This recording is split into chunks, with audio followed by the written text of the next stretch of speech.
कहानी मोटू पतलू और जादुई पेंसिल। गोलू, मोटू और पतलू के बीच बहुत ही गहरी दोस्ती थी।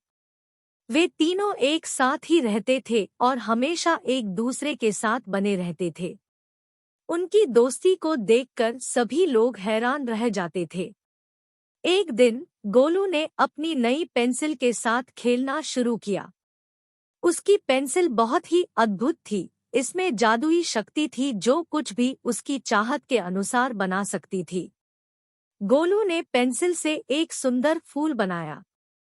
मोटू और पतलू बहुत ही हैरान हो गए और उन्होंने गोलू से पूछा, यह कैसे हो सकता है?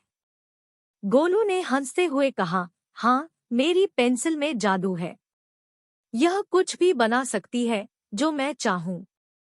मोटू और पतलू को यह सुनकर बहुत खुशी हुई। उन्होंने भी गोलू की पेंसिल का उपयोग करके अलग-अलग चीजें बनाने का प्रयास किया। मोटू ने अपनी पेंसिल से एक जादुई कबूतर बनाया और पतलू ने अपनी पेंसिल से एक चमत्कारी पौधा बनाया। सभी तीनों बच्चे खुश थे कि उनकी पेंसिल में जादू है और वह कुछ भी बना सकती है। एक दिन गोलू, मोटू और पतलू एक जंगल में गए। वहां उन्होंने एक जादुई पेड़ देखा। वे सभी चाहते थे कि उन्हें इस पेड़ के बारे में जानकारी मिले। गोलू ने अपनी पेंसिल का उपयोग करके जादुई पेड़ की मदद की और पेड़ ने उन्हें बताया कि जंगल में एक खोज में जानवर गुम हो गया है।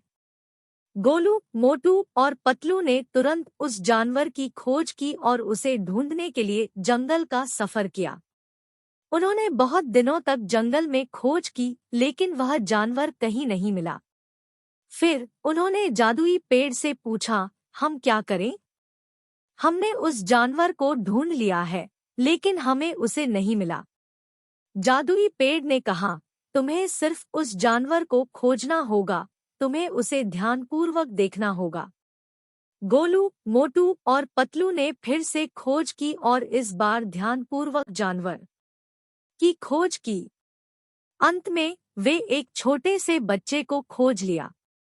बच्चा बहुत ही डरा हुआ और अकेला था। गोलू, मोटू और पतलू ने बच्चे को अपनी देखभाल में ले लिया और उसे उसके माता-पिता के पास ले गए। माता-पिता बहुत ही खुश हो गए और उन्होंने गोलू, मोटू और पतलू को धन्यवाद किया। इस प्रकार गोलू, मोटू और पतलू ने जादुई पेंसिल की मदद से एक नन्हे बच्चे की मदद की और उसको उसके परिवार के पास वापस ले आए। वे तीनों बच्चे जंगल के जादुई पेड़ की मदद से जनसेवा करने का संकल्प लिए। इस कहानी से हमें यह सीखने को मिलता है कि हमें अपनी जादुई शक्तियों का उपयोग करके दुनिया में सकारात्मक परिवर्तन लाने का प्रयास करना चाहिए।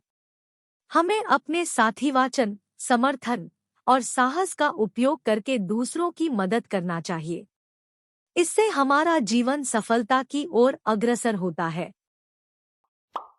Which story did you like? Tell us in the comment box and like and share. Don't forget to subscribe to our story.